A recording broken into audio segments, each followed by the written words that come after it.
Good morning, David. Good morning, Professor. How are you? I'm doing fine, thank you. How about you? I'm doing fine as well. Excellent.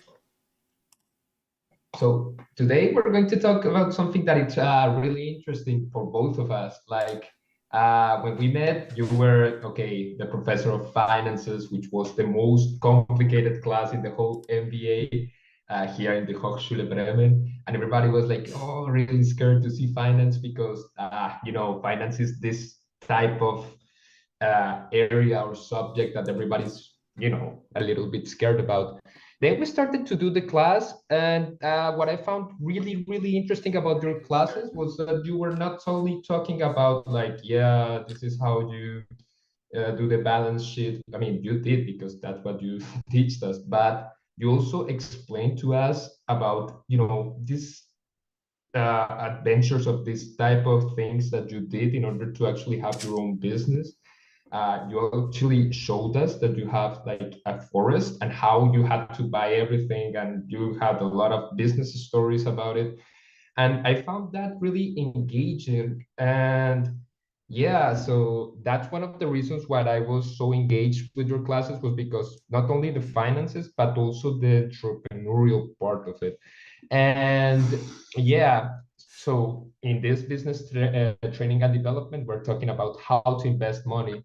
And one of those ways is, well, making businesses. So both of us have some background in this. I would like to share with you my personal story. I already know a little bit about yours, and I would like you to explain it better in the future. But I would like to share you a little bit of my entrepreneurial story. Excellent. Yes, thank you for the introduction. I like to talk about business, and I think that one of the reasons people don't like finance is because they think there is a lot of numbers and numbers are complex and that's too much complicated. And I think they get a trauma from high school or university where they have to study all these high mathematics and complex equations and integrals and derivatives and so on. But unfortunately, or fortunately, I don't know how to say that, in business, you just need to know the basic operations. Yes, it's just sum, subtract, multiply, and divide, and a lot of common sense. I would say that a lot of people probably know a lot about business, but they have to put everything into context and connect them with numbers. Okay, so what is accounting? There are just some rules that the business people use in order to provide a framework to give order, structure to a company. Because at the end of the day, you need to control and you need to supervise a business. Yes. And then this is why I try to explain and do in classes. Yes, I'm bringing my own experience and connected it with the theory, connected with law, connected with knowledge and information that everybody right now had access. Let me go to this disclaimer. We have to do this, right?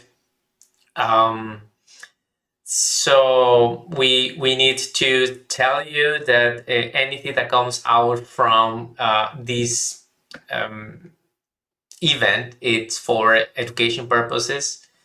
If you want to do any investment or to take any decisions that will affect your wealth, please get help from a professional.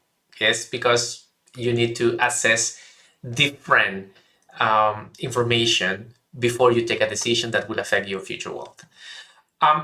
We'll go here to now your presentation. Yes, can you Yeah, share your screen, please? of course I can. Just a moment. Screen share. Then we are here. Excellent. Perfect. Yes, I So think you are going to present the story of your first business, of your business that I don't know if that became your life at a certain point. yeah, Uh, it then was. you know that we do this in 10 minutes. Hmm. Yes. So do you accept the Remember? challenge to do it in 10 Yeah. minutes? Okay, Just excellent. So set the timer. We'll start from 10 minutes counting now. Okay, so hello everybody. I'm going to tell you about the story of my first business. My first business was Azteca, Comida Pasión. It was a Mexican restaurant. Why Mexican food? Well, when I was young, my dad every Sunday decided to cook Mexican food because he lived in Mexico when he was doing his specialization. So he loved Mexican food, and we inherited that. But one thing that I've noticed with all the Mexican food restaurants, at least in Colombia, or at least where I lived, is that every single restaurant has the exact same concept. So you go and whatever you find is like, some pink walls, and there's like this sombrero guy with a mustache and with two guns, and everything is like colorful, and that's it. And you can pretty much change the name from one restaurant to another and nobody will notice the difference because there is no brand. Everything is just the same. So I said, well, I have to do something different if I'm going to do this. So I decided to incorporate something that I really like, which is electronic music, and I really like it. For example, in the right you can see a picture of my turntables. This becomes interesting in the future because I use this in the actual restaurant and I play music in front of the people. And also the food. I knew because I've seen a lot of people fail with restaurants, especially in the area where I live in Neiva, because they try to make this food that is really fancy and has enough calories so that you have a nice nutrition, and then people go and eat and it's not enough and they end up hungry and they don't come back ever again because they want something more, something that fills them up, that, okay, I'm going to spend my hard-earned money. I want to end up feeling like, okay, I ate and this was delicious. Doesn't matter the calories. That was my concept of food. I wasn't aiming for this fit market because in my concept of what I've seen, that doesn't work. What works is food that leaves you filled and that looks big and that it's greasy. It has to have this taste. So I created this concept, and everything, it was from scratch, from the logo to the decoration, everything. I remember when I started this, I mean, it wasn't with my own money. I have to be really clear about this because it was with my parents' money. This place that you see, it's a place that my dad bought in a mall before the mall was built, and he thought, okay, I'm gonna buy this and then I'm gonna rent it. What happened was that he bought this and nobody rented it because the mall was too new and people didn't want to go there and whatever reason, blah blah blah. So it ended up like a empty place without floor, without ducts, without anything, without lightning. Everything has to be brand new. So my dad didn't know because he didn't read the small letters in the contract, and it says that for every day that the restaurant wasn't even either open or rented, he has to pay a fine that was way too huge. So I said, okay, let me take this and I'll make something out of it. So we went to uh, some architects. We created this logo, we created everything. And when we were creating this, I said, okay, I want this to look like if it was a franchise, because I want this in the near future to become a franchise. So we did this. And here I worked for 3 years, almost four. At the beginning was really, really bad because nobody went to the mall. And this is where I discovered my ability to sell and to interact with people, because I didn't know I could sell. I was kind of shy, I guess. But then I was in the front desk, right where that girl is.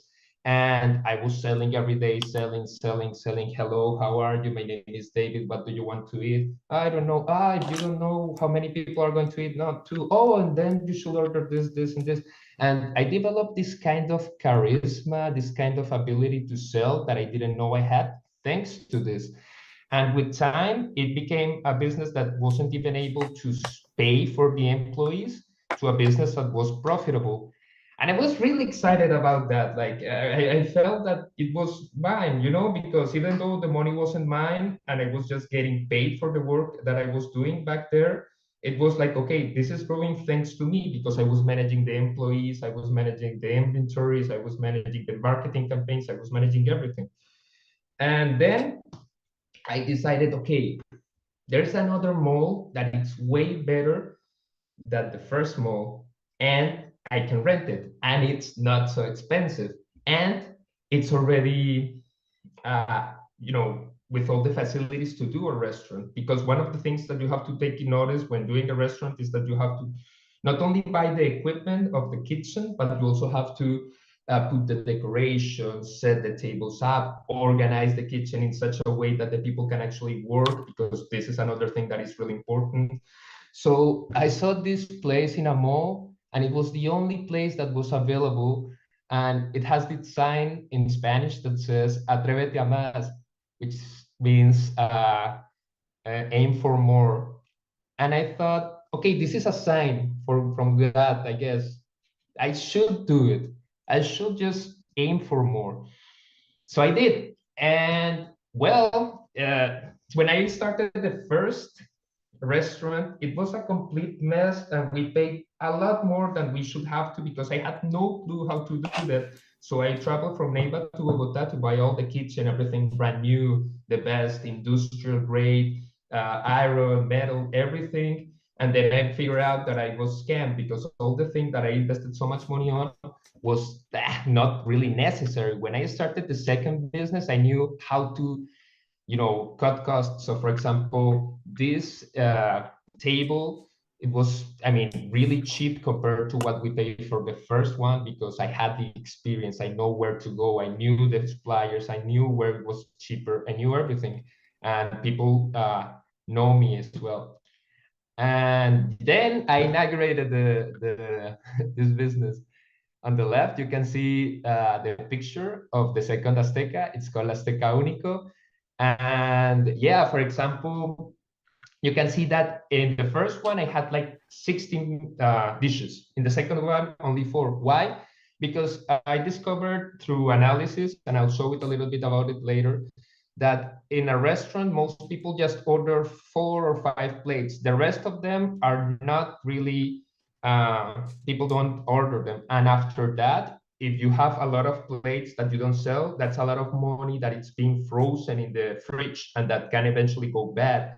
So instead of that, and I also did this analysis where I found out that a lot of people didn't like this product, or it wasn't profitable for me to sell. I was making actually losses for every time I sold one product or another. So I decided to do this for dishes, and everything was going fine.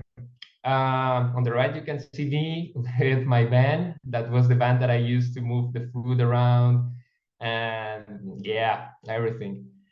And then the pandemic began. It was 3 months after I started the second branch. It was going really good. I mean, I was selling this amount of money that I didn't believe that it was possible. The business was brand new, and I was selling way more than I expected. And then 3 months later, the COVID-19 restrictions arrived. And here, this picture is really important for me, I guess, because I remember that I was sitting there and I just saw everything empty, and everybody, all the other restaurants decided to close down. And I said, yeah, but I can sell through delivery. I don't have to close down. But I had 2 branches. So what I did is I closed the brand new branch, because there was no way. I talked with the administrator of the small, and I had to do this negotiations, so that they actually gave me some discount, because I still had to pay rent, even though the restaurant was closed because of the pandemic, but they still wanted to have a rent. So I was just struggling, trying to sell just through delivery. Uh, in this time, I learned how to do marketing campaigns, because I had no clue. So I decided to do this Instagram post. I created some Spotify playlists so that people could listen to this, because okay, the concept was electronic music. I hired some people to actually take pictures and stuff. And with time, the restaurant actually survived. It's still operation. Both of their branches are still in operation. But during all of this, I realized that, I mean, I love my country and I love everything about it. But there's more to it because since I was a little kid, I really wanted to be in Germany and live in here. So I decided to move here, and I still manage the restaurant.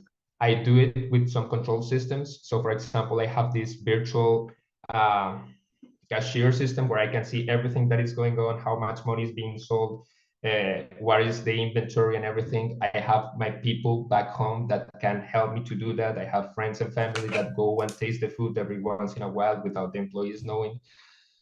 And yeah, that's the current state of events. Right now, I'm here finishing my MBA in Bremen, in Germany, and this is working. This business is still working, and it's going strong. So yeah, that's the story of my first business of the That's second. that gives us a lot of material for a second post with you or a second video with you. What is how to run, how to manage or control a business overseas. Yes, Ah, you are based in Germany at the moment, and then you are supervising and controlling a business that is in Colombia, as well as I yeah, am in Denmark, and I have to supervise and control my reforestation business in Peru.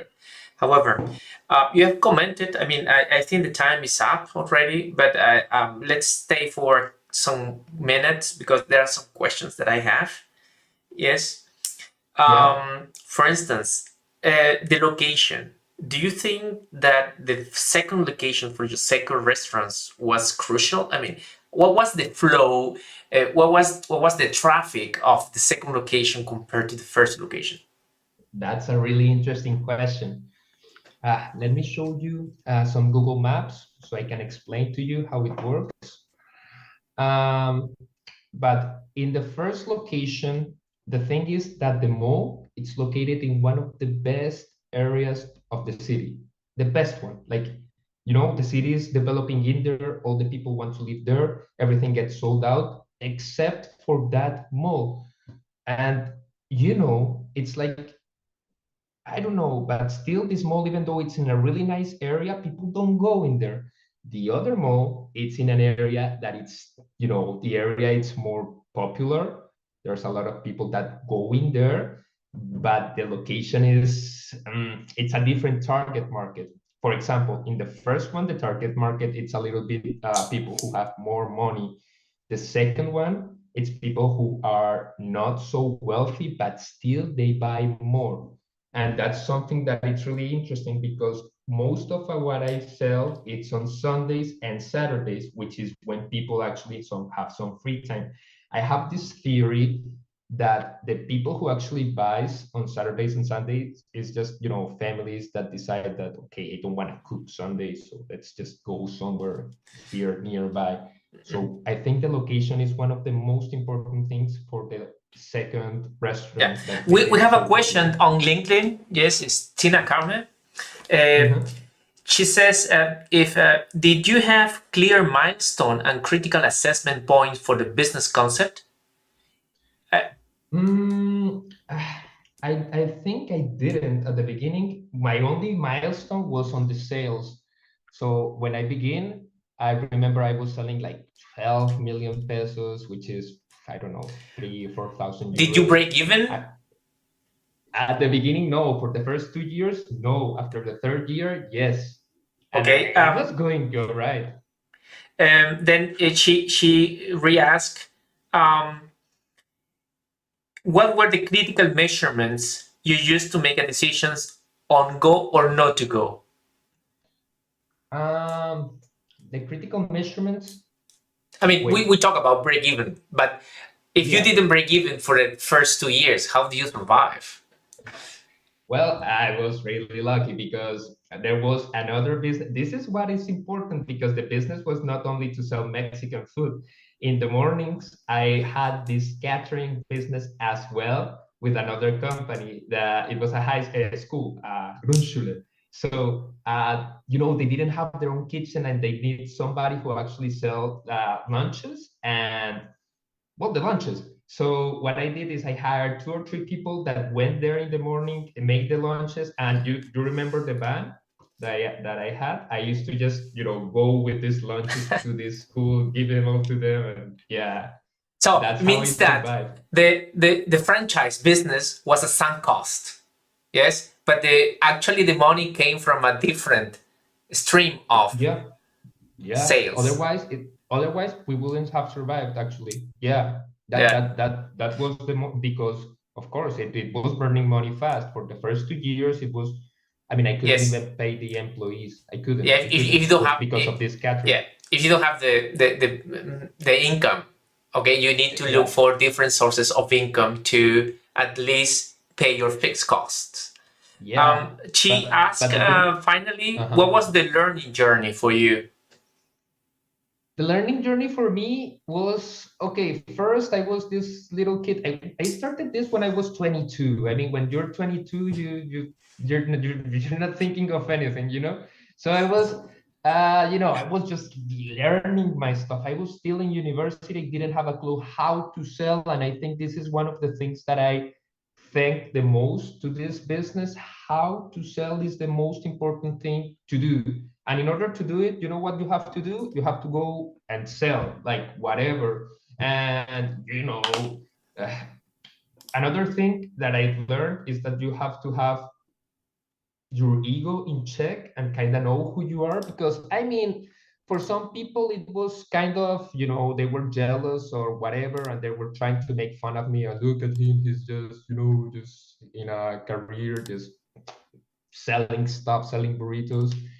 And it was like, if I would have left myself go for these comments, it would have been really bad. So that's one of the things. The other thing is learn how to sell. The other thing is to, okay, know that sometimes things can go really wrong. And what you have to do is try to make them better and not worse. When the pandemic started, I felt like it was one of those feelings. I was literally in this second branch saying everything empty and nobody around and knowing that everything was over. And I just, felt like, what now?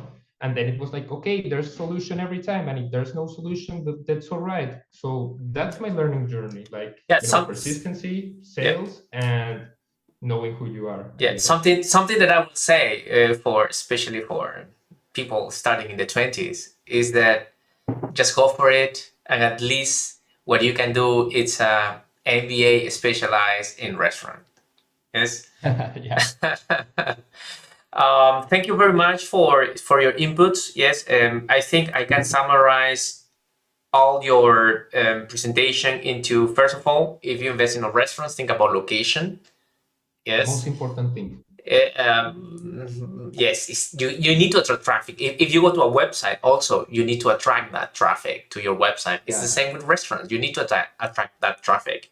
Finance, if you are out of your big break even, search for different streams of income that can help your business to survive.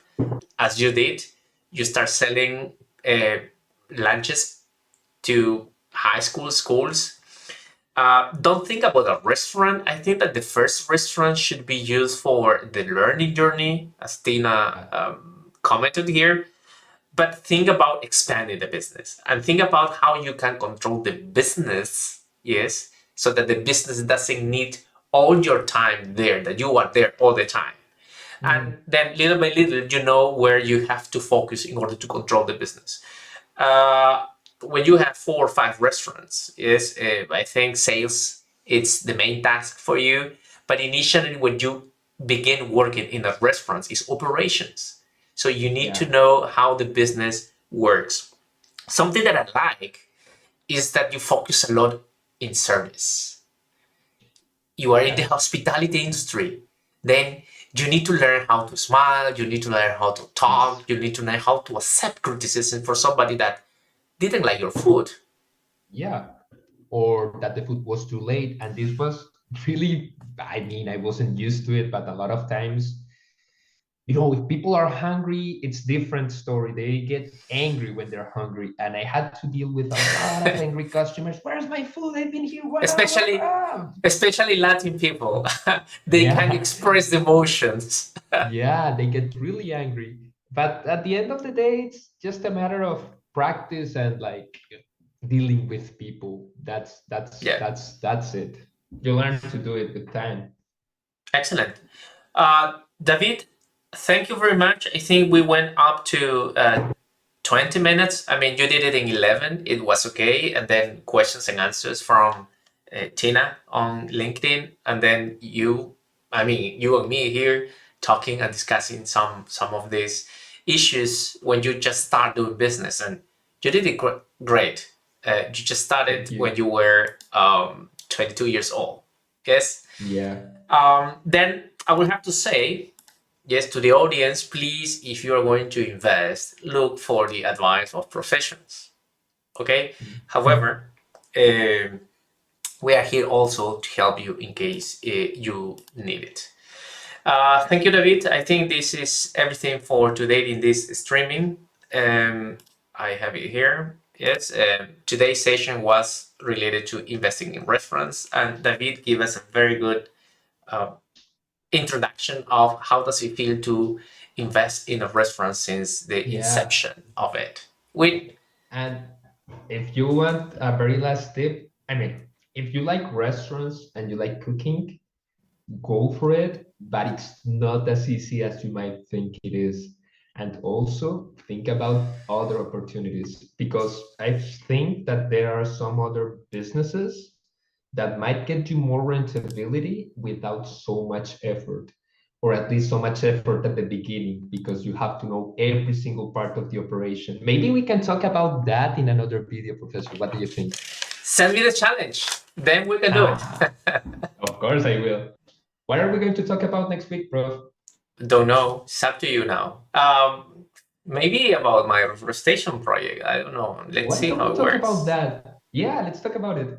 Okay, let me prepare some slides and then we'll bring it into a different kind of business that also organizes something around in these days.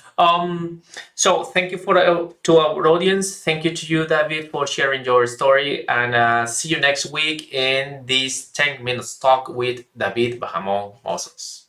Bye bye. 20 minutes talk. Bye, Professor.